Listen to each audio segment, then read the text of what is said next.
Folding e-bikes are a modern staple of convenience, and it blends portability with performance.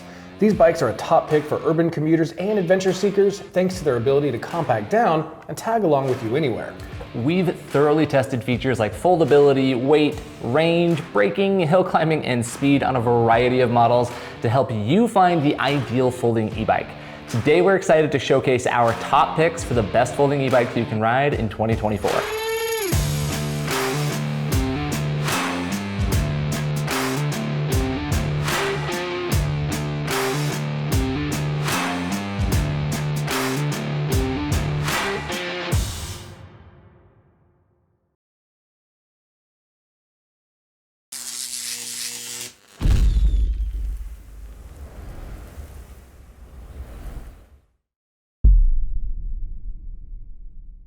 Hey friends, and welcome to Electric Bike Report. I'm Griffin. And I'm Mike. Thanks for joining us, and while you're here, subscribe to our channel to see all the newest e-bike reviews as they come out. We're known for our in-depth testing, and to date, we have conducted these tests on hundreds of e-bikes. When you do that much testing, you start to see which bikes rise above the competition. And so when it comes to that testing, we focused our attention on 4 separate areas. First up is the hill test at Hellhole Trail. It's a 1/3 of a mile climb with a 12% grade where the current folding e-bike averages 1 minute 26 seconds to get to the top. Then we have a speed test, seeing how fast the bikes go at each pedal assist level. We also do a brake test that takes the average stopping distance from 20 miles an hour, where the current folding e-bike average is 21 feet 6 inches. And finally, we do a range test at both highest and lowest assist levels to determine the minimum and maximum ranges, and we'll highlight specific models that excel in the range department. These tests take lots of time and effort, and that's only made possible thanks to you, our audience. You can help us out by subscribing and using our affiliate links if you decide to purchase one of these e-bikes. All right, with all that said, let's jump into the best folding bikes. The Lectric XP 3.0 is one of the most popular e-bikes in all of North America, which of course makes it a shoo-in as one of the best folding e-bikes on the market today. The XP has a great all-around ride and a ton of features for only $1,000. Yeah, so let's look at the features and the test results we got. The XP 3.0 ships as a Class 2 e-bike but can go to Class 3 speeds. It comes with a 500-watt hub motor and cadence sensor, and in our range testing we got 29 and 44 miles from the 499 watt-hour battery. It climbed our hill test in 1 minute and 21 seconds, and our brake test result was 21 feet 8 inches. The XP 3.0 can fit riders ranging from 4'11 up to 6'4 and has a total payload of 330 pounds. And once again, that best part, it sells for $999. All right, so why is this one of the best-selling e-bikes all around? Well, for its price, the XP is a bike that scores well in almost every way we evaluate an e-bike. Its test performance range from good to great, its handling is rock solid, and it doesn't skimp on the features either. But to build on that, Lectric doesn't just include features for the heck of it. They often find ways to go the extra mile. Like a welded-on rear rack with a 150-pound weight rating, this makes the cargo rack a mighty cargo carrier or a passenger seat. And Lectric sends the bike with slime pre-installed in the tires to help you minimize your risk of getting a flat. It's little things like that which really add up on this bike. And finally, I love it when a bike was designed with thought-out use cases. The XP 3.0 is pretty versatile right out of the box with what you can do with it or with where you can take it, but Lectric has several accessory packages that make it better suited to carrying passengers or pets, or even business uses like food delivery. Really, the XP 3.0 is a true jack-of-all-trades type of e-bike that can work for just about anyone, aside from anything extreme, of course. It comes in both a step-through and high-step frame depending on your needs, and you can get it for riding to work, for exploring, or just simply joyrides around town. And don't forget, it folds down and fits in an RV, so it makes for a great traveling bike. All in all, the XP can handle most things, and it handles them pretty well. The Ride1Up Portola is one of our favorite recent e-bike releases. It's a speedy and fun folder from a brand known for making low-priced e-bikes that feel like they should probably cost a little more than they do. Yes, so let's look at the Portola's test details. Now, it ships as a Class 2 e-bike but can be adjusted to Class 1 or up to Class 3 as well. It comes with a 750-watt rear hub motor that has 65 Newton meters of torque. Our test bike had an upgraded 14 amp hour battery compared to the standard 10.4 amp hour one, and we were able to get between 23 and 50 miles in our range testing off the larger battery. Now, the Portola made it up Hellhole in 1 minute 17 seconds on max assist in the hill test. It had an average braking distance of 20 feet 8 inches, and it's designed to fit riders from 4'10" up to 6'4", although we here feel like 6 foot is a more appropriate ceiling. And the Portola has a total payload capacity of 300 pounds. And finally, once again, the list price for the Portola is an awesome $995. The Portola is a seriously fun e-bike, and there are a few big things that stood out. So the first thing is the 750 watt motor, and oh boy does it have some pep. Most folding e-bikes stick to 500 watts or less, but the Portola is amongst the few that ups the power to a full 750. This helped it achieve good hill test results, but it also made it a lot of fun in speedier Class 3 settings. The handling is also pretty nimble. The bike moves really well on the roads, and the more agile handling into turns doesn't sacrifice stability thanks to its wide 3-inch tires. A lot of what we said before about the XP 3.0 also applies to the Portola. There's a ridiculous amount of features on this thing for only $1,000, including a hydraulic brakes, a suspension fork, a rear rack rated to 120 pounds, and more. Also, the fact that you can upgrade the battery capacity by nearly 30% for just $100, that's pretty impressive value in its own right. This is another great choice for most people. It comes exclusively in a step-through frame, so it'll be nice for people with any mobility restrictions, as the step-over height is only 18 inches. The more compact frame design lends itself particularly well to shorter riders, since riders 6 foot and taller might have limited leg extension. Then again, anybody who uses a healthy amount of the throttle will still enjoy the bike's ride just fine. All right, next up we have the RadExpand 5 Plus, and it has a few standout features that we thought were great, and we think you guys will too. But just a quick note, there is a RadExpand 5 and this 5 Plus, but for the purposes of your sanity, we're gonna keep this one geared towards the 5 Plus version, but just know there's an older model that's a similar ride that we also think is great and goes for a few hundred less. All right, so let's see how the RadExpand 5 Plus did in our testing. So it ships out as a Class 2 e-bike, but can go to Class 3 speeds. It comes with a 750 watt rear hub motor that produces 64 Newton meters of torque, and all of that is activated by a torque sensor. The 720 watt hour battery helped us travel between 39 and 83 miles on a single charge. The brake test had a solid 19 foot 6 inch average stopping distance, and this step-through frame design fits riders between 4'10" and 5'10" with a 315 pound payload capacity. Finally, this one is currently priced at $1899 or $1599 for the standard edition model. So, why does the RadExpand 5 Plus stand out to us? Well, for one, this bike took us a whopping 80 miles on our range test, and that's a serious distance for any bike to cover on a single charge. Second, that impressive range comes from the newest rad-tuned motors, now featuring a torque sensor, effectively giving varied amounts of power based on the rider's pedaling pressure. And when it comes to battery safety, Rad Power Bikes is quietly pushing the e-bike industry as a whole with Safe Shield technology. And with the RadExpand and other new Rad bikes, each individual battery cell is encased in a fire-resistant barrier, which prevents runoff in case the battery gets too hot. And finally, the RadExpand 5 Plus has turn signals, and we don't see this as often as we'd like, and it just adds another layer of rider security for those of us who ride with city traffic. So we think the RadExpand 5 Plus would be good for those of you who love to explore, whether that be on or off pavement. Its fat knobby tires, front suspension fork, and impressive range just scream, let's go out and explore. Bottom line, for $1899, this is a very capable e-bike that can go the distance. It has practical commuting features, great build quality, industry-leading battery safety, and the ability to head off-road. All right, next up we have the Blix Vika Plus Flex.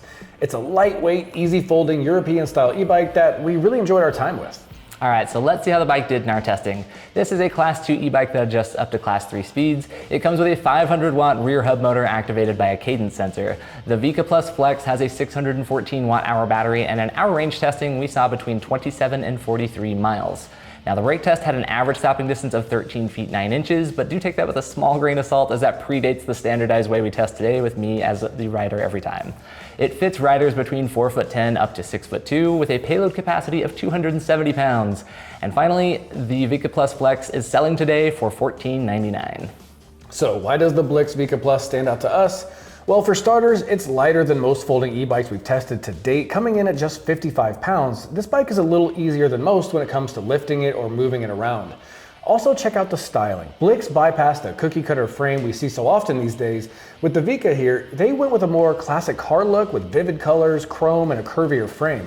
Basically, it gives a nod to e-bikes of Europe who really started the whole folding trend to begin with, but we'll talk about that more later on. Oh, and when it comes to folding, the Blix Vika Plus has a super helpful feature. When you fold the bike up, it has magnets at the wheel hub to keep the bike folded, a nice deviation from the more typical e-bikes that tend to swing back open or leave you hunting for a strap to keep it all together. All right, so the Blix Vika Plus Flex would be a solid option for those of you in the city who may need to fold up and take the bike on public transportation, or if you live in an upstairs apartment. Also, if you like a bit more individual style, we really think the Vika does a great job of setting itself apart from the pack with its overall design. Okay, unless something else was on a major clearance sale, the Lectric XP Lite has long held the title of being the cheapest e-bike we have given our full recommendation for. It's also one of the lightest bikes on this list. So let's see how the XP Lite did in our testing. It comes as a Class 2 e-bike and goes up to 20 miles an hour. It only weighs 42 pounds and it has a 300-watt rear hub motor that's activated by a cadence sensor. It took us 16 and 35 miles in our range testing with its 374 watt-hour battery. It climbed our hill test in 1 minute 37 seconds, and its brake test average was 21 feet 8 inches.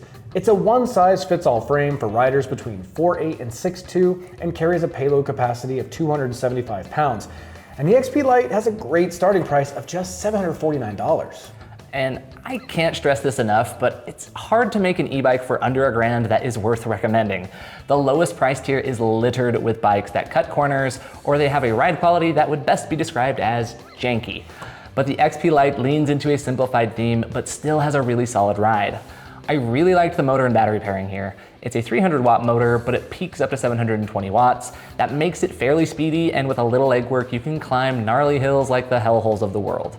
Most every bike we're mentioning today weighs north of 50 pounds. The XP Lite feels noticeably easier to move around with its lighter load. It's one of the few you can comfortably get into the trunk of a sedan all by yourself if you have something to help hold those wheels together. Really, if you want to spend more time outside, I love the simple nature of the XP Lite for encouraging that. Ride it to the gym, go a little further and faster than you would on a walk around the block. It's just great for finding excuses to be out and about more without resorting to a car. Yeah, and as the least expensive bike on this list, it's going to hold serious appeal for people who want to give a folding e-bike a try, but don't want to commit to the higher prices of some of the other options. It'll also be easy to recommend for couples and families who are looking to buy more than one e-bike at a time. A bike with fewer features also means less maintenance. The single-speed gearing, mechanical brakes, and rigid suspension fork mean lower maintenance costs too. All right, next up we have the Aventon Sinch.2. It's a folding e-bike that just did really well across all of our tests, and it's one we consistently think of when asked about great folders. Okay, let's see how the Aventon Sinch.2 did in our testing. So it comes as a Class 2 e-bike with speeds up to 20 miles per hour. It has a 500-watt rear hub motor activated by a torque sensor, and the Sinch covered 36 and 59 miles in our range testing with its 672 watt-hour battery. It had one of our faster hill test results for a folder, making it up the hill in 1 minute and 13 seconds. Its brake test result was 20 feet and 1 inch, and it fits riders from 4'11" up to 6'2", and it carries a hefty payload capacity of 300 pounds.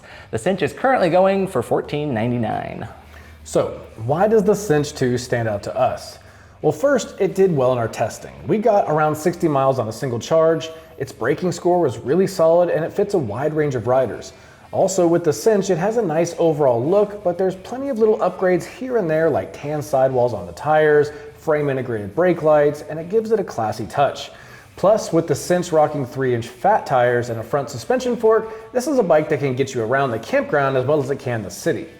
All right, so if you're looking for a folding e-bike that has great looks, performs well in all areas, and has some practical commuter perks, the Sinch is another standout choice. Basically, it's a great all-around e-bike that just so happens to fold. All right, next up we have the Mokwheel Slate. And it's the latest e-bike and only folding e-bike in Mokwheel's lineup, but as it turns out, they did a really good job engineering this. All right, so let's see how the Mokwheel Slate did in our testing. It comes as a Class 2 e-bike with speeds up to 20 miles per hour. It comes with a 500-watt rear hub motor activated by a torque sensor. And the Slate covered between 35 and 89 miles in our range testing thanks to its 720 watt-hour battery. The bike's average stopping distance in our brake test was 19 feet and 3 inches, and it'll fit riders between 5 foot up to 6'2", and it has a payload capacity of 350 pounds. The bike's list price is only $14.99. So why does the Mokwheel Slate stand out? Well, it's a folder that leads the pack when it comes to range, giving us nearly 90 miles on a single charge, and that's just impressive. Also, like the Aventon we just discussed, this bike also has the same frame integrated turn signals and brake lights, which we're obviously a fan of. And as an added layer of theft protection, the Slate here has a quick detach LCD display that when it's removed, effectively disables the motor. It's a great option when you run into a store or leave your bike parked behind. So if you live in a dense city, we think you'll like the ease of security that the Slate has, as well as features like turn signals, cargo racks with front and back lighting, and the fenders. It's just a solid bike inside and out when it comes to city life. But it's not just a city bike either. With 3-inch tires and a front suspension fork, this bike would be a great adventuring bike for your weekends off the grid. Next up is the Heybike Mars 2.0, another folding e-bike coming in at just $1,000 with some features we think you guys will enjoy, like its wide 4-inch tires and included suspension seat post. So let's see how the Mars 2.0 did in our testing. It comes as a Class 2 e-bike with a top speed of 32 miles an hour. It has a 750 watt rear hub motor activated by a cadence sensor. It covered between 21 and 32 miles in our range testing with a 600 watt hour battery. It went up hellhole in just 1 minute 14 seconds, and it had a 23 foot 11-inch average stopping distance in our brake test. And it fits riders between 5'3" and 6'1" with a payload of 330 pounds. And once again, this one comes in at $999. All right, so what stood out about the Mars to us? Well, to start, it has a really innovative cargo rack that features a multi-side design with pegboard style modular attachment space. So you can attach gear in lots of creative ways, aside from the typical method of strapping stuff to the top of the rack. Those of you who are feeling a little adventurous will appreciate the front suspension fork with 65 millimeters of travel and the 20x4-inch knobby fat tires, giving you a bit more capability off the beaten path. Finally, for the speed lovers out there, while we haven't fully tested it ourselves, Heybike claims this bike can get you up to a top speed of 32 miles an hour. And the Mars is a bike that we recommend if you like a bike with all the features you can get. It's got lots of power, plenty of speed, and the ability to get you from point A to point B, whether that's on or off-road. Okay, so there's only one bike that we haven't had in for testing that absolutely deserves a mention here, and that is anything by Brompton. And while some of our US audience may not recognize the name, these bikes have been a massive hit in Europe because of their highly engineered frames that can fold up in a very small and lightweight package. So we do hope to be getting one in to review pretty soon, but for now, let's just do a quick rundown of what makes Brompton folders so popular over in Europe. First, they are just the original designer really of folding e-bike styling. So most of what you see today in the folding e-bike market was heavily influenced by the original Brompton design. And they really have that design nailed. The lightest bike in their C lineup comes in at just 35.5 pounds. Also, Brompton e-bikes just fold up incredibly well with thoughtful engineering, so you can actually roll them like luggage with one hand rather than picking them up and trying to move them on your own. And these bikes do cost quite a bit more than the other bikes on our list, but this would be like getting the GOAT of folding e-bikes if you're the type of person that needs the best of anything. All right, so there you have it. Those are our picks for the best folding e-bikes of 2024. But now we want to know what you think. Let us know down in the comments below which bikes you were surprised were not here on this list today, or which folding e-bikes we need to check out next. Yeah, so thanks for tagging along. Like this video, subscribe to our channel, and we will see you guys in our next video.